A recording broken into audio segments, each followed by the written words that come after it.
My name is Tim Walsh and I'm a horticulturist and I'm the Nursery Manager at the Memorial University Botanical Garden on Mount Sion Road. This is Propagation Week for you, and so I'm going to be taking you through 3 different forms of propagation. We're going to be talking about growing plants from seeds, and then growing plants from cuttings, and then growing plants from divisions. So those are the 3 main methods of propagation that I use here to produce thousands and thousands of new plants throughout the history of the nursery here at the Botanical Garden. What I would like to do first is to give you an introduction to the nursery in general, and then we'll tour the facility to give you a better understanding of just physically what the space looks like. Unfortunately, you won't be able to visit this year. In past years, students in your class would actually be bussed up and spend an afternoon here in the nursery with me. But as we all know, it's an unusual year, so you won't get an opportunity to do that. But I certainly hope that in the future, when things settle down, that you'll have an opportunity to visit the Botanical Garden, because as a MUN student, you actually get in for free. So you just come and show your MUN ID, and you can actually tour the Botanical Garden for free. So first, we will get going with a tour of this space that we're in right now. And this is actually called a header house because it's at the head of the greenhouse. And these are quite common buildings, really. And these are the kind of workspaces attached to the greenhouse. And this is where it all happens. So I will take you out to the greenhouse in a second. We'll get a chance to look around there. But this space here is where it all happens first. The greenhouse itself is pretty much just the place where the plants go, they sit, and they do their thing, they grow. But all the work preparing them for going into the greenhouse all happens in this space here. And so when you look behind me, you'll see a typical workbench. This is a fairly large one. It accommodates several people at a time. And underneath you'll see tubs along on the floor spaces there. And those tubs have different ingredients in them. So depending on what I'm planning to grow will determine what kind of a soil mix I will make. And so if I'm growing a plant, let's say a woodland plant that likes to be in the cool and in the damp and is used to growing in those moisture conditions under the canopy of trees, then that soil is going to be a lot more organic because it has to hold a lot more moisture than as opposed to a plant, let's say, that's kind of a deserty type plant, or a plant that is from an alpine region or a really high mountainous area in a different part of the world, which we grow a lot of here in our rock garden. That soil is very well drained soil, and so that soil mix is going to be very, very different from the other soil that I just mentioned. So we're going to be getting into soil. I'm going to be talking about soil, especially when I'm demonstrating some of the seeding and cutting principles, because of course soil is very important there too.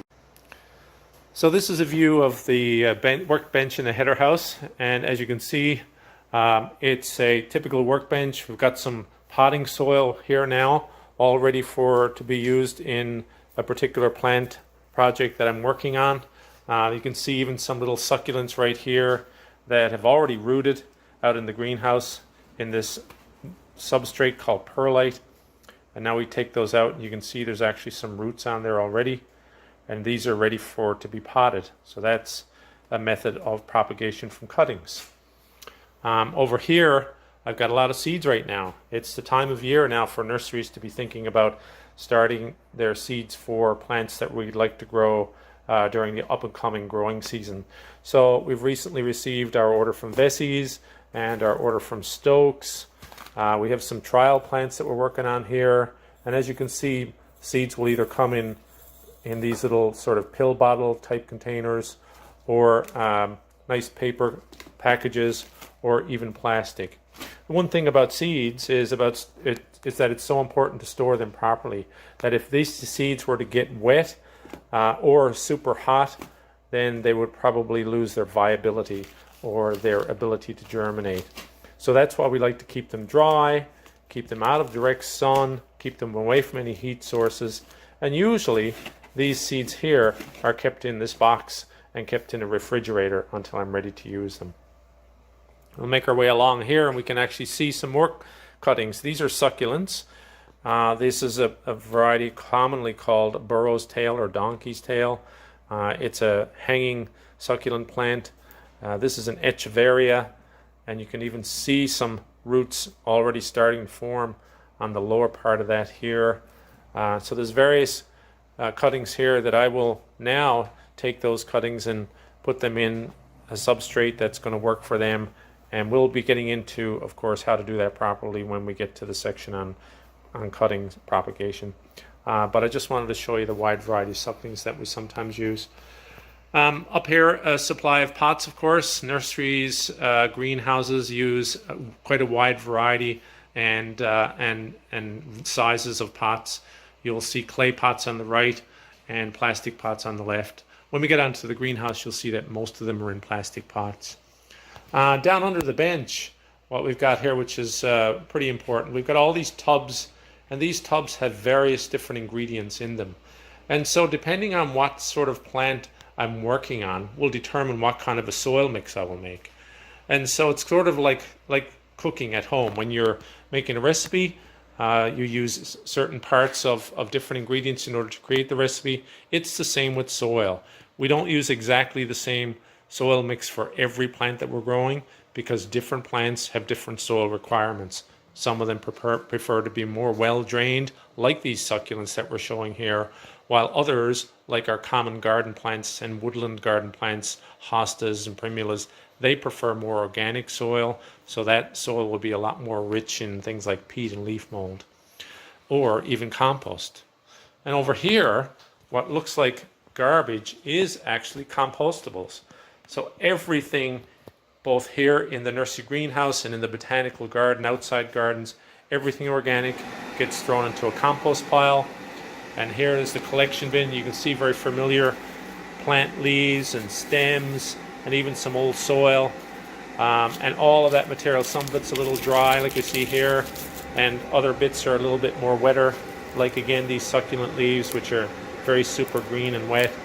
And even in this container here we have paper. This is a paper bag, and even some hand towels that was used to just dry off some water. All of that's compostable.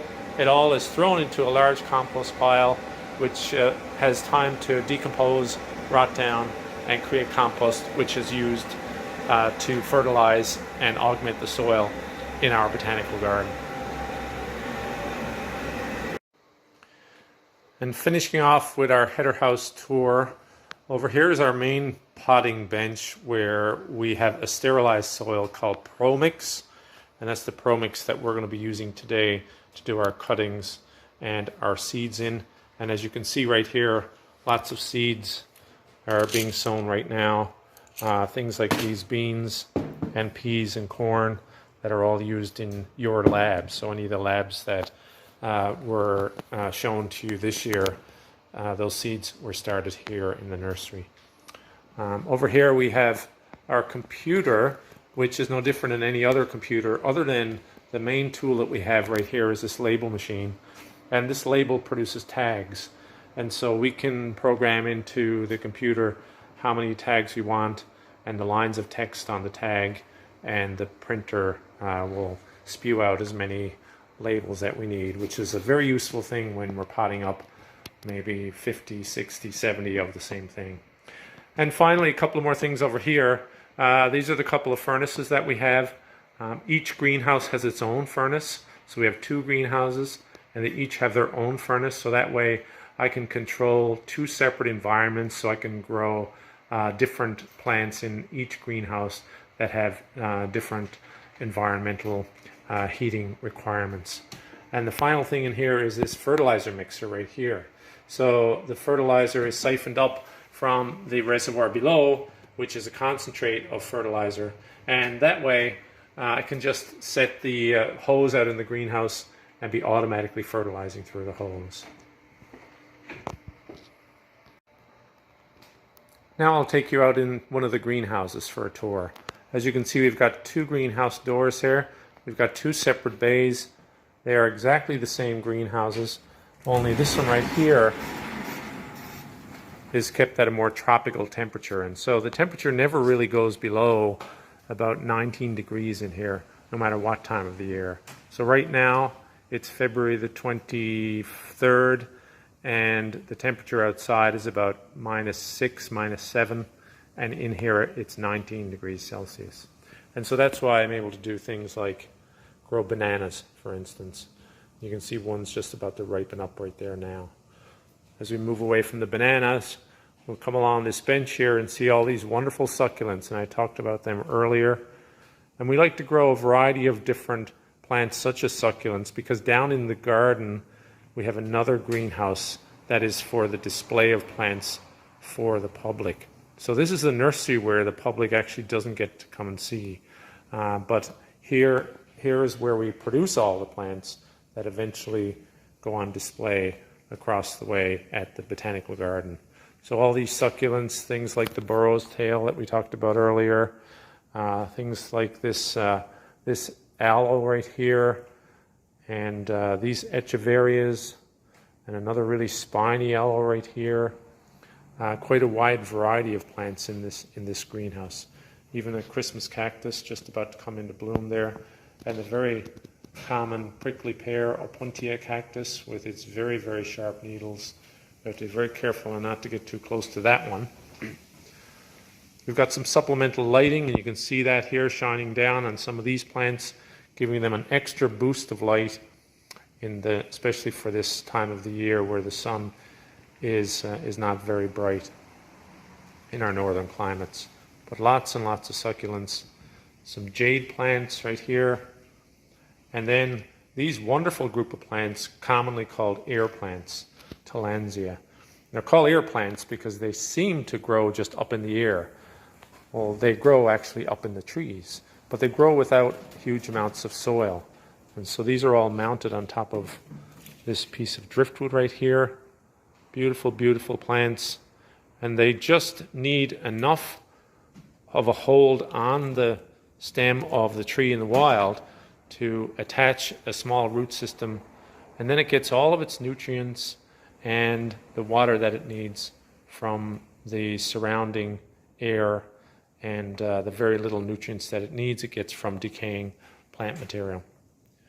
Some succulents right here that are actually rooting. They've been just struck a few weeks ago, so they're sitting in this perlite solution and starting to hopefully root.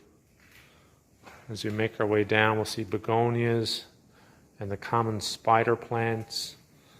And here's a different type of begonia called Rex begonia with that beautiful pink and green variegation.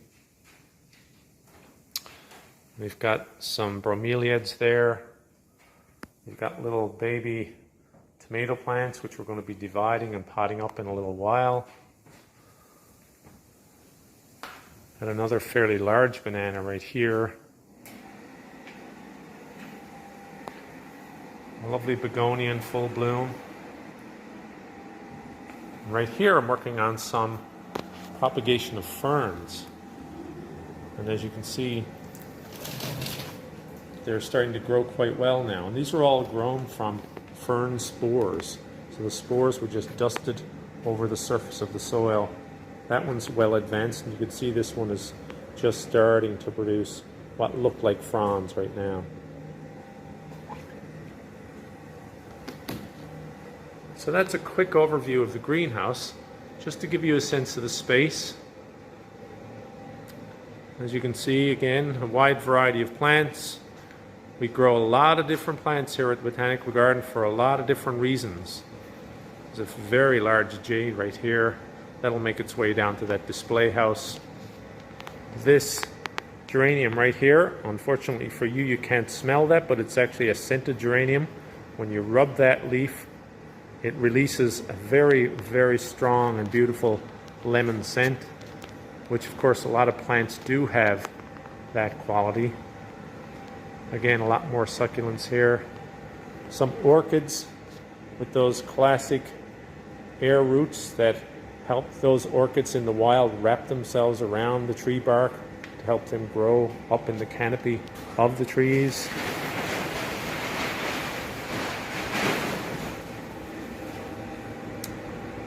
Again, more succulents and more Cape primroses. More of those air plants along here. And then a whole wall of orchid plants, which are all out of bloom right now. But these will start to bloom more near the end of winter and into the spring and summer. And so there you have it. That's a tour of the greenhouse. Now we'll get to looking at some of the propagation methods. Hi, it's Tim, and I'm coming to you from the MUN Botanical Garden Nursery Greenhouse. And in this section, we're going to talk all about growing plants from seed. There's a lot to choose from when it comes to seed. And when it comes to seed, you really want to make sure that you choose plants from a reliable source.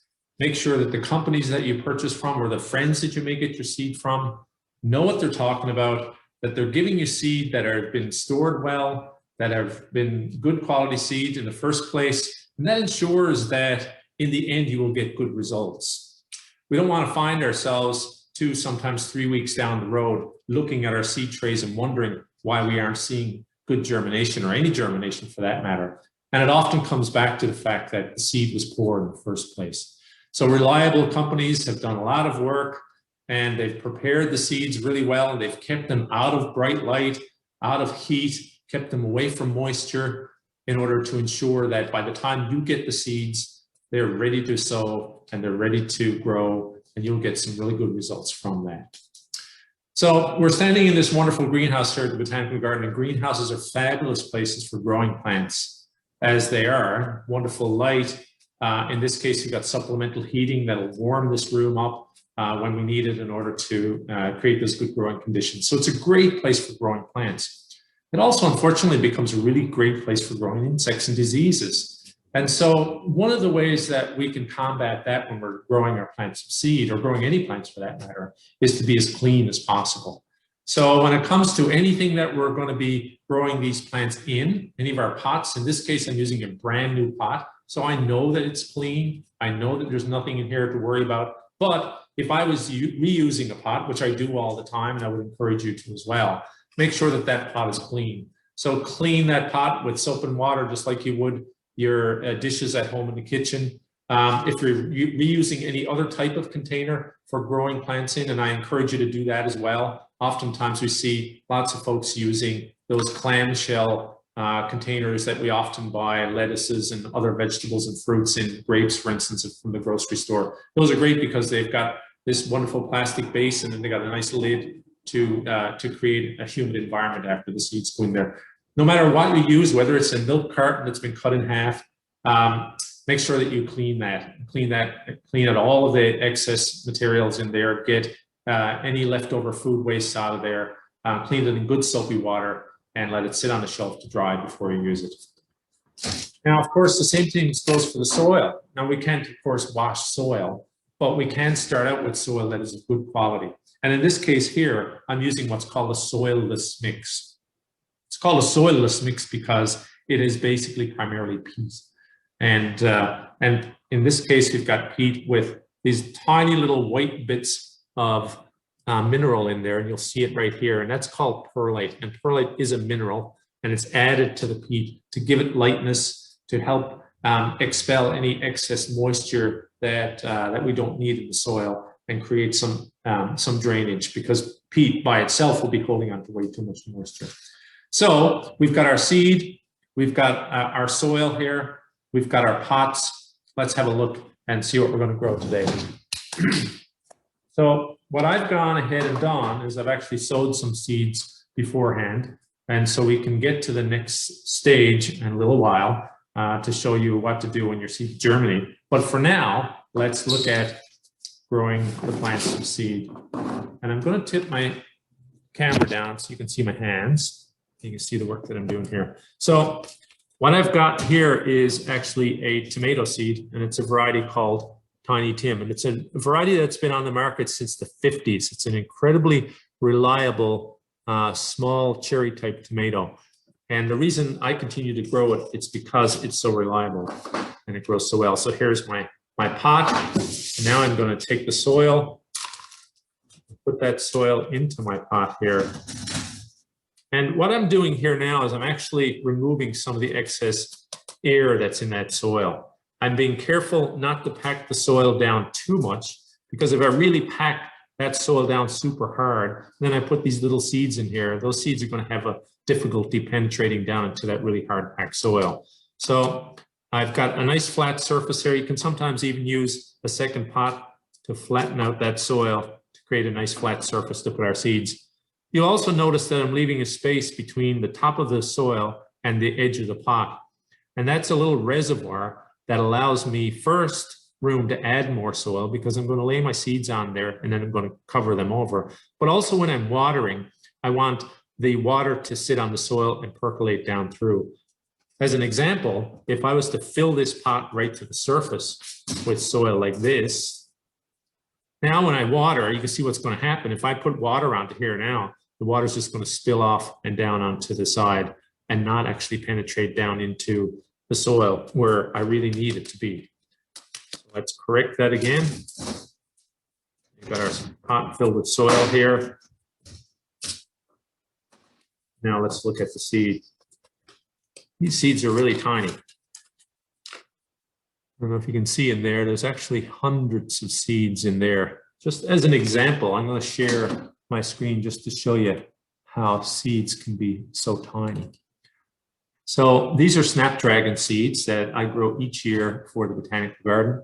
And you can see these are my keys, and it'll give you a sense of the actual size. In this little vial right here, there's 500 seeds. So that really does give you a sense of just how many seeds there are sometimes in a packet of seeds. So here's our tomatoes. This is quite a large volume of tomatoes that we bought for our lab, and you can see hundreds and hundreds of tomato seeds there and still lots in the bag. We won't need near so many of those, so I'm going to pour most of those back and then just take a few out into my hand. And so you can see those tiny little seeds there. There's probably about 20, 25 seeds just right there in that little amount. And so I've got my soil prepared. I'm just going to take them individually and lay them on the surface of the soil. And that's even difficult for you to see, I know, because they're so tiny, but just trust me that they're leaving my fingers and going onto the surface of the soil. And I'm just evenly spacing them out there, because what I want to do in this case, I'm going to be growing probably several, maybe 8 or 10 seedlings in one little pot, knowing that eventually I will have to separate them. And I'm going to demonstrate that for you in a second anyways. So that's one way of growing seeds, is to grow several in a single pot and then transplant them afterwards. Because the other way you could grow them is to grow them in a cell pack like this, and then grow one individual seed in each individual cell. And then you can pop those out and pop those into larger pots as the plant continues to grow. So I've got 8, probably 10 different seeds in there. I'm going to put the extra back into the container. And I know that they're there. I can see them. They're pressed down in the surface. Now we can't just leave them on the surface because they would dry out. So we're going to take some of this soil and just very evenly, but not too deeply, we're going to bury those seeds. What we want to make sure here is that we actually don't bury the seeds too deeply, because if we put them too deep into the soil, when they germinate, or they may not germinate for starters, but if they do, they'd have trouble pushing up through a lot of heavy, wet soil. So really, it's just enough to bury the seed underneath the surface of the soil. The other thing that's so important, and that I often think, oh, well, I'll remember what those plants are. But then I realize, no, after a while that I can't, especially when I'm growing so many different varieties. I'm going to label it. And so just with a simple label, I'm going to say Tiny Tim Tomato and today's date. And the reason I'm putting the date on there, because that's a little bit of information that then I will learn from, so that if it's 2 weeks time and I get some germination, then I know that it takes about 2 weeks for these seeds to germinate. So that next year, when I'm sowing these seeds, then I will have a better sense of just how long it took to germinate, so I can time my seeding a whole lot better. And so there's my seeds in there now. Fix my screen. There we go.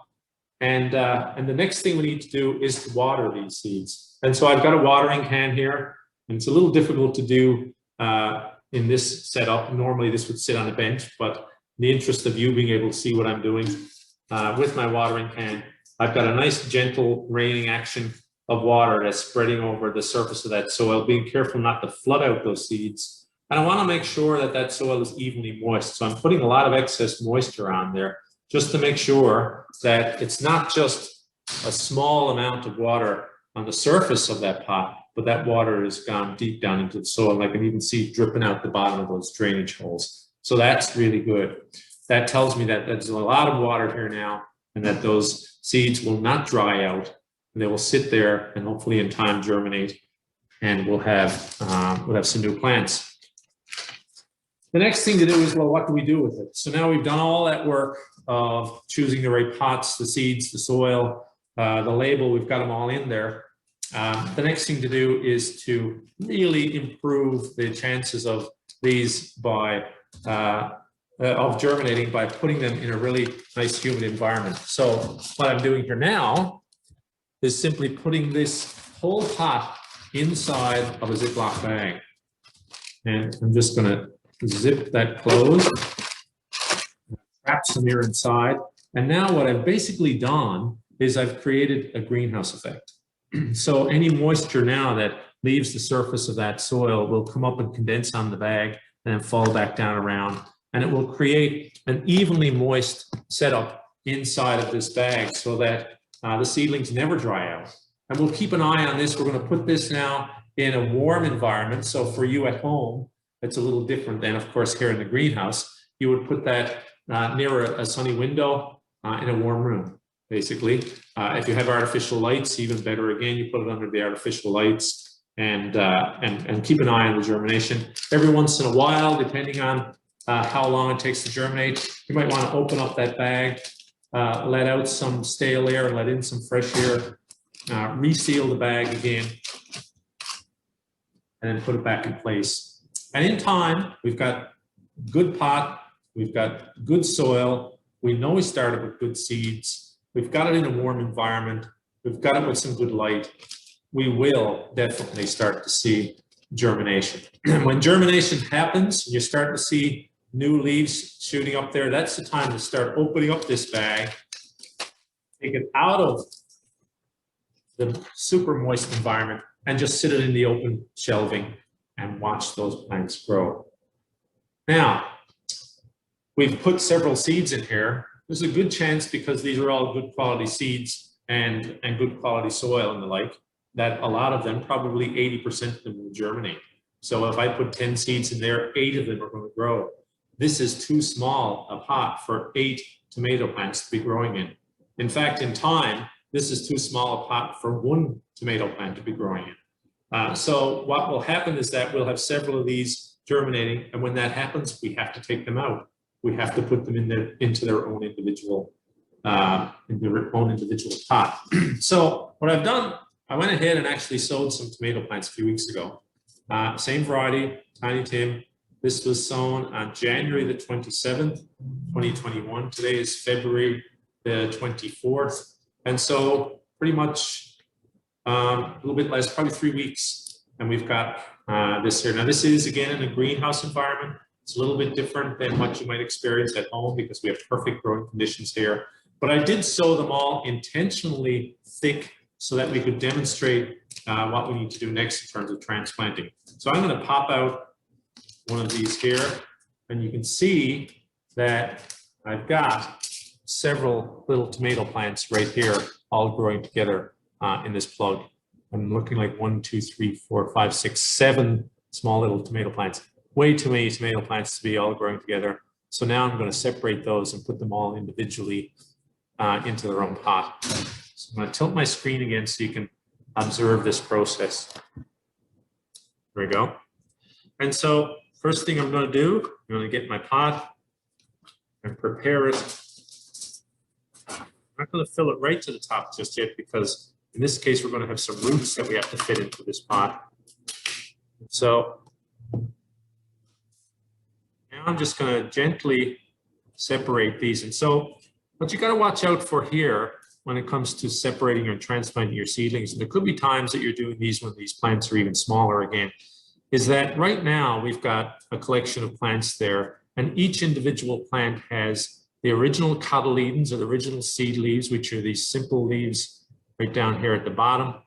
They don't really look like tomato plants. These are just the seed leaves that came up when the plant first germinated. That's what started the photosynthesis process, and then the plant started to create its own energy and food and started to shoot up its true set of leaves. And these leaves here are the characteristic tomato leaves. So in this case, we've got those, but we've only got one stem. So we have to be very careful at this point not to damage that stem. So we're going to handle these seedlings mostly by the leaves. If we manage to break the leaf by accident, it's okay because the plant has several other leaves on the individual stem in order to continue to support life. If we damage the stem, that's it, it's game over. It's only got one stem. So what I like to do is to lay them down and just, in this case, just hold them and pull them gently apart. And you can see now I've got two seedlings right here that have separated from the main clump. And now I'm going to do that very same thing again. I'm actually going to separate these two. And here I've got two individual plants, perfectly formed little tomato plants that are ready for pots. And so what I'm doing here now is using my finger to create a small little depression right in the center of the pot to accept those roots right down the middle and then firm the soil around. And I'm using my fingers now to just go around that root ball to kind of firm it in place.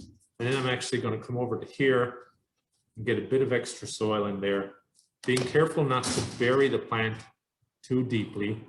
Although, surprisingly for tomatoes, tomatoes actually don't mind their stems being buried a little bit deeply when they're transplanted. And so this is our tomato plant right here, right ready to go. I'm also going to give this one a label. And again, it's Tiny Tim. And I'm going to put today's date on there. And so now I know that looking at my seed label, which is right here, and then now I look at the date for my transplanting, then I can record all the information. And that gives me lots of great information going forward to help me through growing these plants again in the future. Now I know that it takes this amount of time from seed to transplant. Of course, the next step for this is to grow it, and in time this plant is going to continue to grow. It's actually going to get quite big, not as big as some tomatoes, but it's actually going to get quite large. It has the potential to get quite possibly 2-3 feet high, and this is a bush type tomato, so it's going to be a wide plant as well. And over time what's going to happen, this is going to fill up the root space in here to the point of where it's going to need a new pot. We can then think about transplanting that into a larger pot and quite possibly even into a larger pot again, like some of the pots that we see behind us here. We want to make sure that the plant doesn't get root bound as it grows, because that would interfere with the production of the plant. So when it comes to this stage, we have this plant out in the open light. For you at home, you might want to think about doing this and timing it in such a way that by the time the plant is a little bit bigger and that it's needing a lot more intense light, that's around the time that you can start thinking about moving those plants outdoors and growing them out in your garden. So that's much later in the year. You'd be looking at probably into early part of June at that point. So you really want to think about timing when it comes to growing plants that are going to be moved outdoors, to ensure that they're not kept indoors, struggling too much with the lack of light indoors, that you time them in such a way that by the time they need to go outside, that the temperatures outside have improved, and we can just transplant them right outdoors. So the only other thing that we will talk about is how to feed this plant.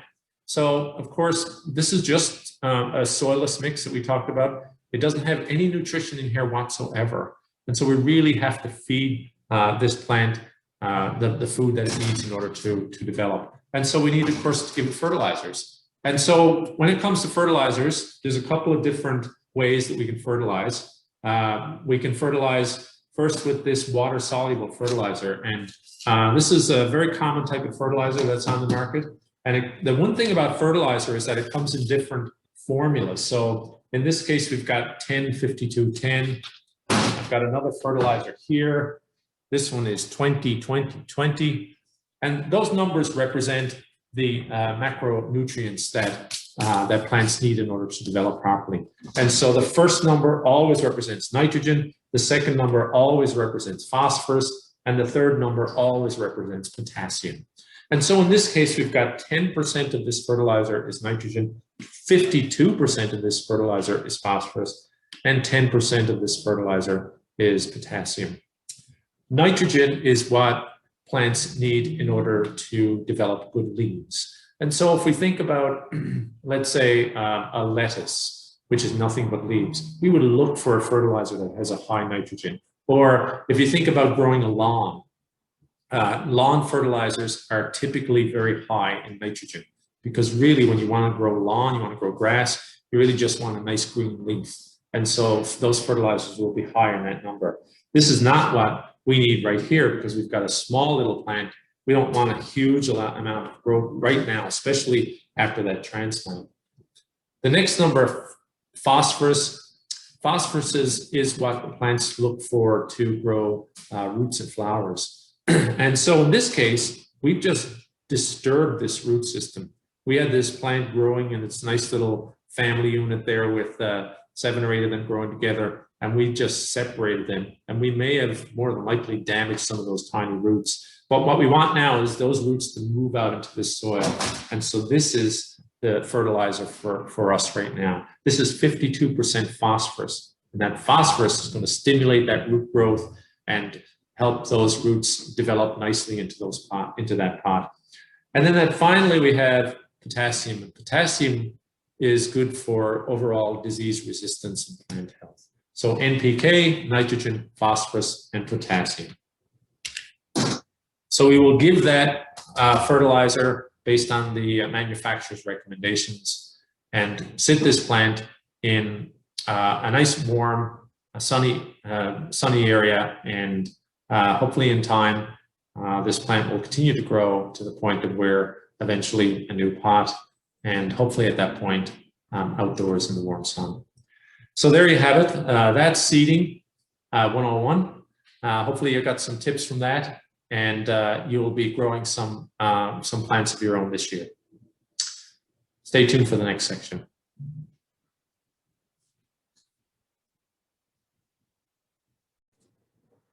Hi, it's Tim, and I'm coming to you again from the Botanical Garden Nursery Greenhouse. We're going to continue our series on propagation.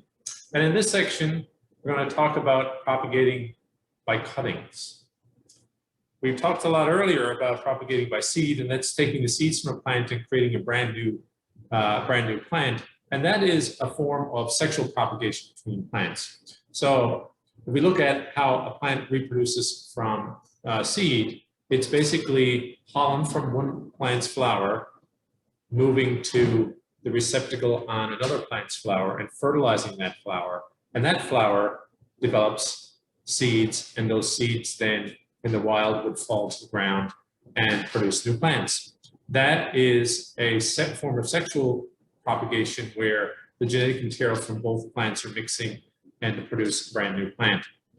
When it comes to producing plants from cuttings, we're basically producing plants vegetatively. So we're taking a piece of a plant and putting it in an environment where that piece of plant, when separated from the parent, produces roots. And we get an exact replica of the parent. So we're really cloning, we're producing an exact clone of the parent plant. And so very similar to how we talked about sanitation when it comes to propagating our seeds, the same applies for propagating through cuttings. So we want to start off with clean pots and soil.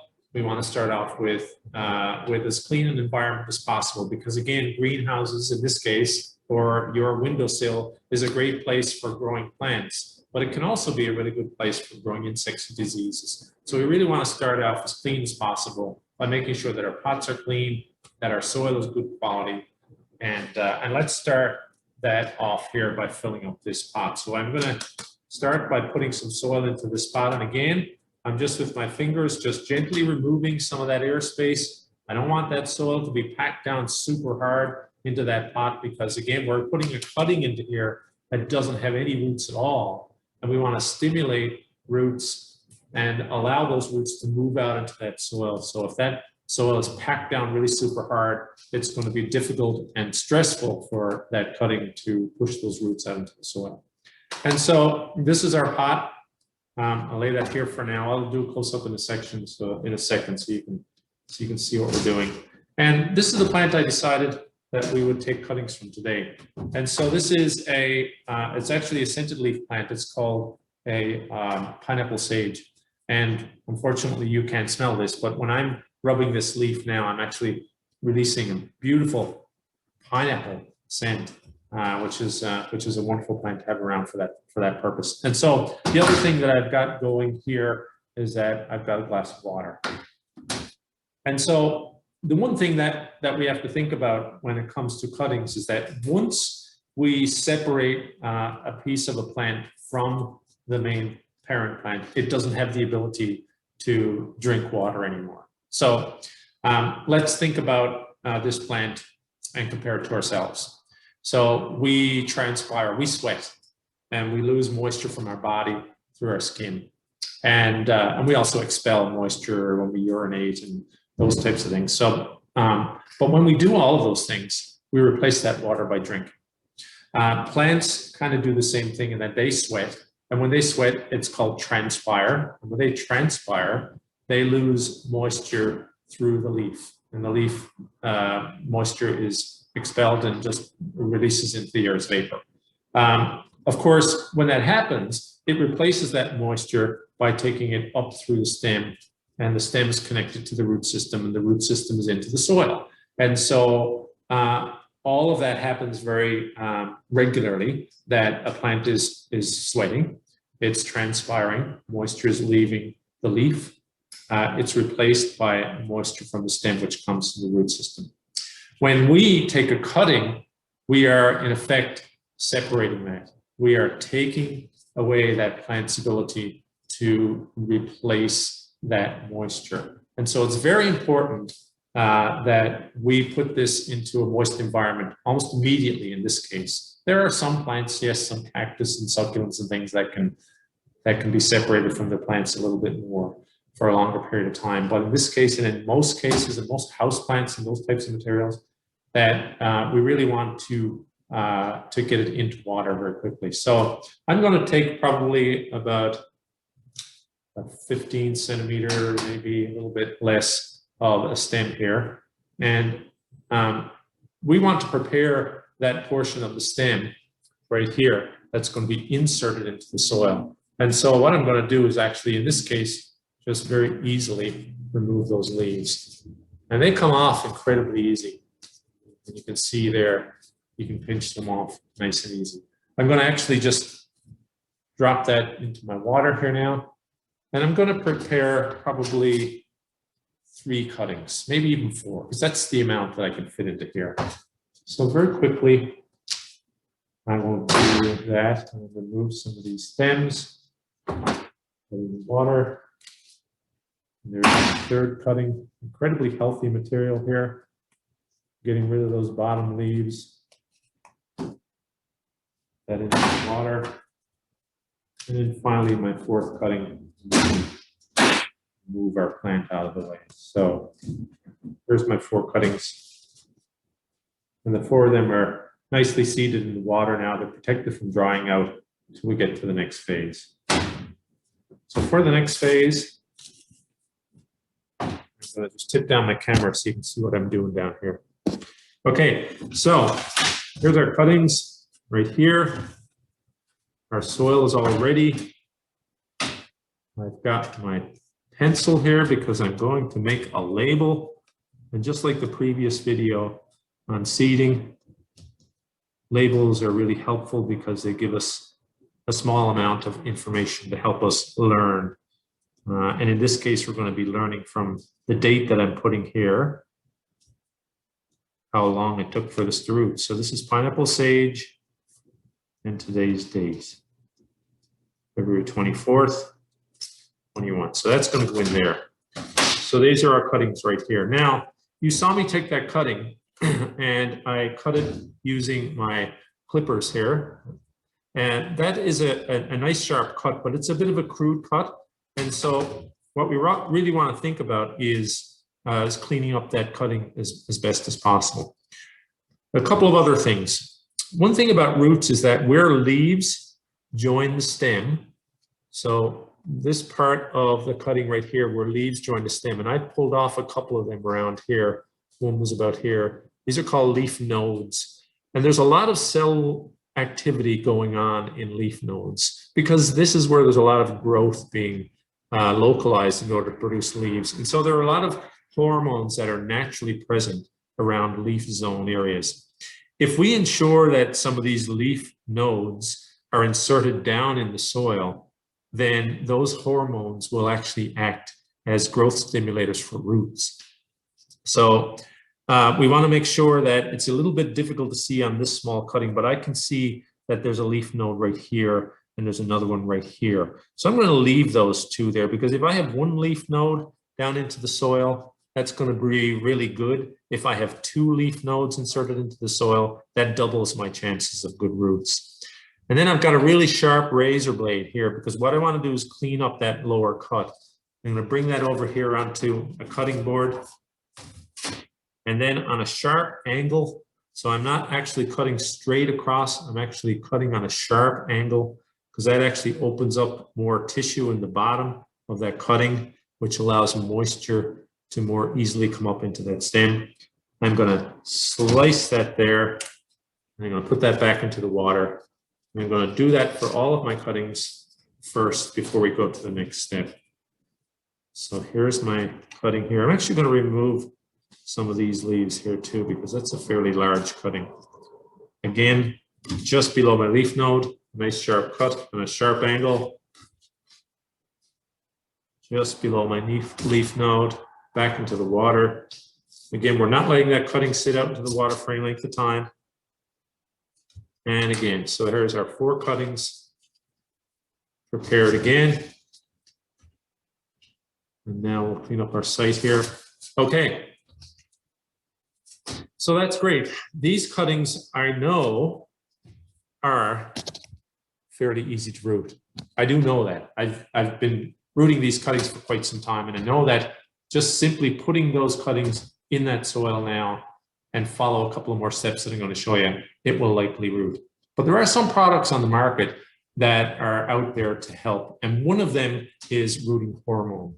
And so I talked earlier about how the plant has a lot of natural hormones that would help stimulate root development. But if you've got a plant that's a difficult plant to root, then you might want to think about adding a synthetic hormone. So this is a hormone that has been synthetically reproduced to stimulate roots in plants. So it actually helps to encourage the plants to produce roots when we put them in that environment. And this is a powder. And so it's a very fine powder. And so what we're going to do here now, tip my video again, is I'm going to take out these cuttings one by one. And I've got paper towel here, because the paper towel I'm going to use to just dab off the excess moisture. And then just dip this cutting into the rooting hormone, give it a little tap, and you can see how easily it coats the cutting in the hormone. And then I'm actually using a pencil to create a hole there to insert that cutting down into the mix. And then again with the pencil, using it to just firm the soil around the cutting. So it's that simple. Take out our cutting, dab the excess moisture away, dip it into the rooting hormone, give it a little tap to get rid of excess hormone. A little spot there in the soil. insert our cutting. We'll repeat that a couple more times for our last two cuttings. And then we're done. Just like that. Make a little hole, drop our cuttings in place. And finally, our last cutting. Tap off the excess. Make a hole, drop our cutting in place. Firm the soil around us. And there you have it. We've got 4 cuttings in their pot, right, ready to root. Now, go back to what we talked about earlier about how these plants transpire. That's going to continue to happen. Now, unfortunately, we've separated the plant from its ability to absorb moisture. The worst thing that can happen right now is that these leaves lose the moisture that's within the leaf because they don't have the ability right now to replace it because they don't have any roots. So we have to do a couple of things. Number one, the soil has to be already moistened. And I've already done that already. This soil is actually fairly wet. The other thing we have to do is to avoid it from drying out. So we're not just going to sit this on a shelf and walk away from it because it'll likely dry out before it gets a chance to root. So what I'm going to do with this one is actually put it inside of a bag. And so I've got this tall bag here. And I'm going to just drop those cuttings down inside of that bag. And you can see they're inside. I've got lots of room in there. And I'm going to close that bag. In this case, it's a Ziploc. But you could use any kind of a plastic see-through bag to allow the light to get in there. And now we're going to sit this somewhere in a bright but not direct sunlight area. To put this in direct sun now would be too much light and too much stress on this plant. So we're going to put it in a bright area away from direct hot sunlight. And because it's inside of this bag, what will happen is that the moisture will possibly try to evaporate from the soil, but it'll collect on the inside of the bag and fall back down. So it'll create a nice humid environment for these cuttings to sit back and in time relax and root. And so over time, you will open up the bag every once in a while, let some fresh air in. You can actually reach inside in a couple of weeks' time and gently tug on one of those stems just to see if there's any resistance. And if there is resistance, that's a really good sign because that shows that roots are happening down there. You might want to look at the bottom of the bag or even take the pot out and look at the bottom of the pot to see maybe the roots are starting to come out through the drainage holes. And if that's the case, then it's clearly rooted. And then you can take the plants out individually and pot them up. And so I've got a whole tray of cuttings here. And this is how I grow plants here at the Botanical Garden, in these plug trays. And so these are rhododendron cuttings that I took back in the fall. And as you can see, they're still doing fine. There's about probably, I think, 35 or 40 different plugs here in this one tray. And I'll tip my screen again so you can see. And I've got a rhododendron here. I'll just pop that one out. And there you go. A perfectly rooted, brand new rhododendron shrub ready for its next pot. And so I've got a larger pot here. In this case, it's a 6-inch pot because this is a fairly large rooted plug. And so I'm going to start off by getting some soil in here. A little bit more in there. And I'm going to open up that soil in the middle, insert that cutting. And so you'd be doing this with your cuttings in a few weeks' time after you check to make sure that they've rooted, and you'd be taking them out and putting them individually into their own pot. And here we are, a brand new plant produced vegetatively by cuttings. I'm going to put a label on this one. This is a rhododendron, and the date is February 24th. And I'll put that in there. And so now I can compare that time on that date from the time on the time that I took the cuttings. And that tells me how long it took to produce a root of cutting for this particular plant. So that's cloning. That's growing plants vegetatively. That's the method we call cuttings. And there are many, many plants that can be reproduced vegetatively by cuttings. Many times we share houseplants that way. There's a lot of garden plants that we grow for cuttings that we can grow right out in the garden just by taking a branch off of the tree and inserting it into the garden. And sometimes that's enough to get a brand new plant. So explore this fun and cool way of growing plants. Explore it with your house plants, explore it with your garden plants, and even in some cases you can just take the cutting, and I've seen it done quite often with house plants, and it just sits in water, and you just watch the roots develop in the glass of water, and then once the roots develop, then the plants are ready to be potted up. So there you have it, propagation by cuttings.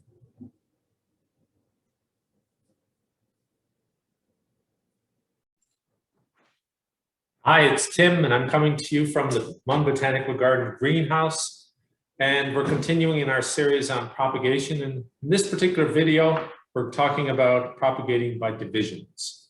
So we've talked about how to grow plants from seed, we've talked about how to grow plants from cuttings, but probably one of the most simplest ways of propagating plants is to divide them, is to take a plant that is a particular size and separate it into a smaller size and maybe 2 plants, and maybe then divide them again into 3 plants or whatever, depending on the size of your original plant. So this is a very common way to divide plants, to propagate plants, to share plants.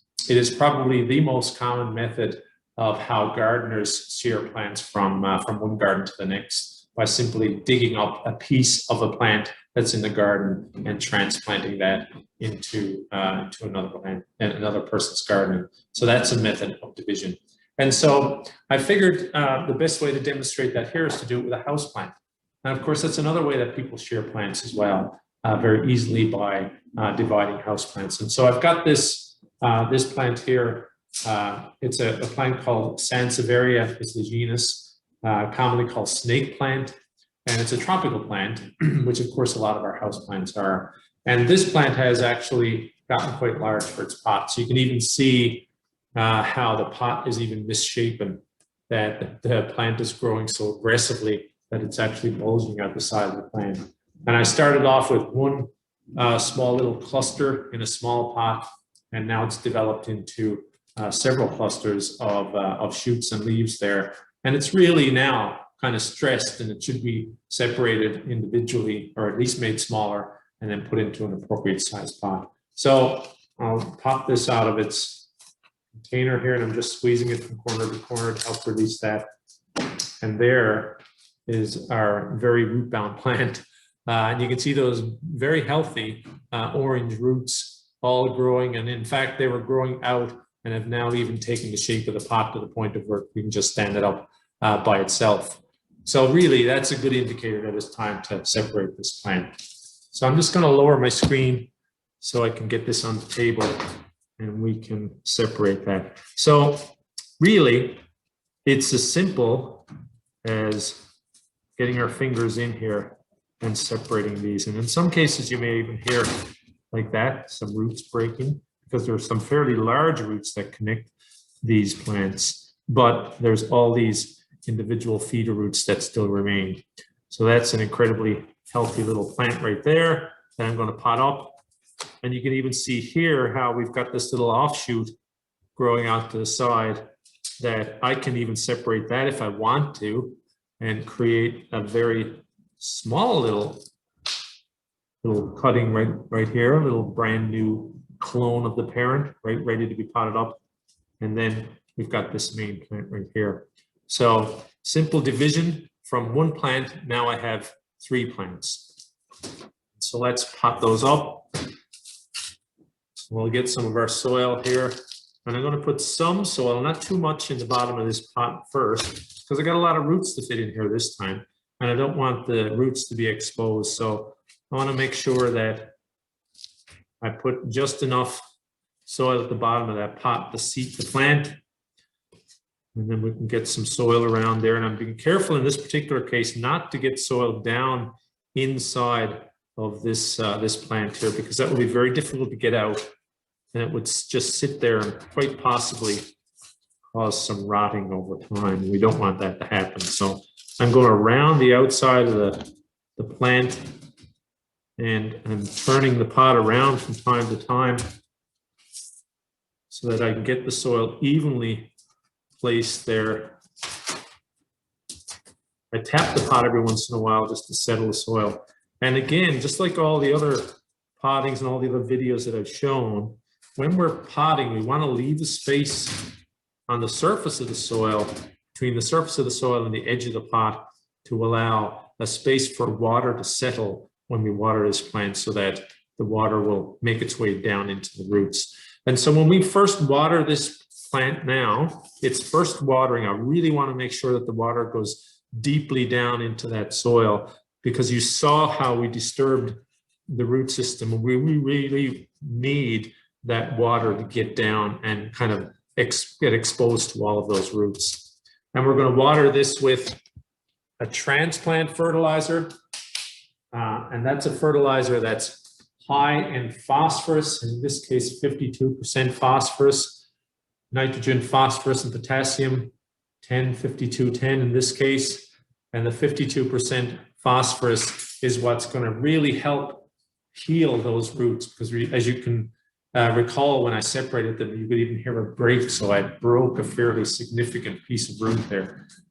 So what that phosphorus, high phosphorus fertilizer is going to really help stimulate new root development and get this plant settled away. So there it is, the simple and effective and immediate method of propagating plants by division.